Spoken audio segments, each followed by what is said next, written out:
The other opportunity is to go the traditional route and go to the bank.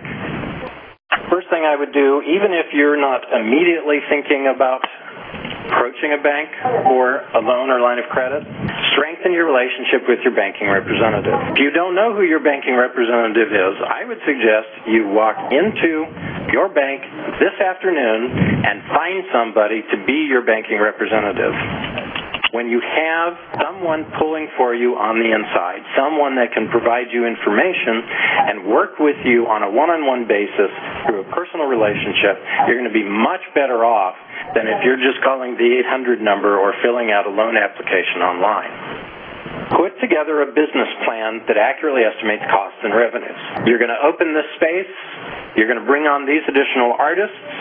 You recognize that in this down economy, sales will be slow to begin with, but within 1 year, 2 year, 3 years, you expect revenues to go up X amount. You're going to do the following things to keep costs down. You're going to limit it to one person on the floor at a time. You're going to do a variety of things. Put it together, put it in writing, because no bank in the world will seriously consider your loan application unless they know, one, what you're going to do with it, do with the money that they loan you, and two, know that you have some clue what you're actually doing here. A business plan is the way that you communicate to the bank what you're going to do, how you're going to do it, and also that you're a competent enough business person to actually make it work. Before you go to the bank regarding a loan, prepare a list of assets and their fair market value. Don't overestimate the fair market value. In general terms, fair market value is exactly what it says. What does it sell for? That's a little difficult when you start talking about assets that aren't inventory, but be reasonable in your estimates. The bank's going to look at those assets.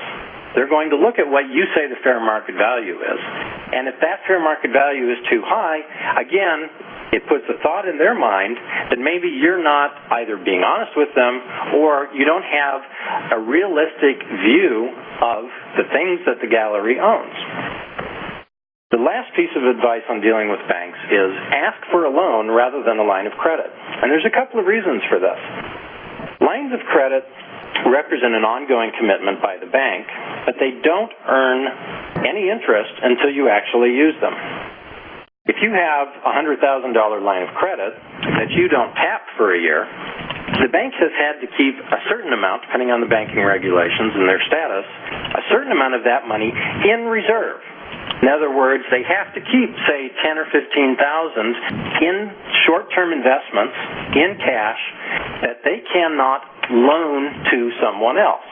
On a loan, you're taking the full amount up front. You're paying interest from day one.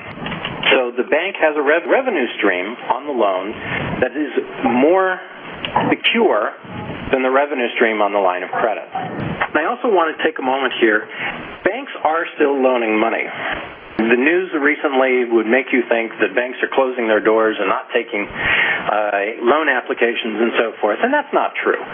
Banks are in the business of loaning money. Yeah, there are liquidity issues for banks, particularly the larger ones, but there is still money available for loans, and if you're fortunate, for lines of credit. I would also recommend that you, when you are targeting a bank, try smaller banks, your local banks, your regional banks. Try business banks and trade banks. The liquidity issue has been created almost exclusively by the subprime mortgage market. All right, so what are you going to have to give up in order to get this money, take advantage of these opportunities in this market? Well, if it's an equity sale, if you've brought on an investor, you're selling a percentage of ownership in your gallery. If you do this, make management responsibilities clear. Basically, you want to have an agreement with whoever is investing the money that the day-to-day management of the gallery is your responsibility. I would also suggest that you retain at least 51% ownership. That's a simple majority ownership, which basically means if everything falls apart, you're in a position where you have 1% more ownership than the other guy, or the other guys combined. And if push comes to shove, you still have a level of control there. However, whenever you take investment money from somebody, you acquire what are called fiduciary responsibilities.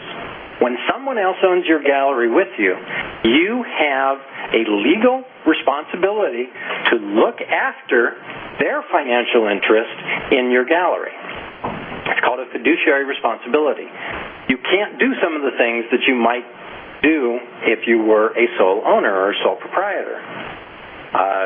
Raising your salary to an extraordinary amount. Finally, in terms of equity, make sure that you give yourself a buyback option. If you're going to sell an interest in your gallery, make sure that your contract gives you the option at some point to buy back those shares. If you can, establish a value of that buyback initially. But if you can't, at a minimum, give yourself the option to do so. So what do you have to give up if you do a loan? Well, if you're going to a bank and you're getting a traditional loan or line of credit, obviously it's going to be monetary repayment of principal with interest, and it will probably require a pledge of assets and or a personal guarantee, and depending on the amount of the line or loan, that personal guarantee may also prevent you from providing personal guarantee to other entities without the bank's permission. Be aware of these things.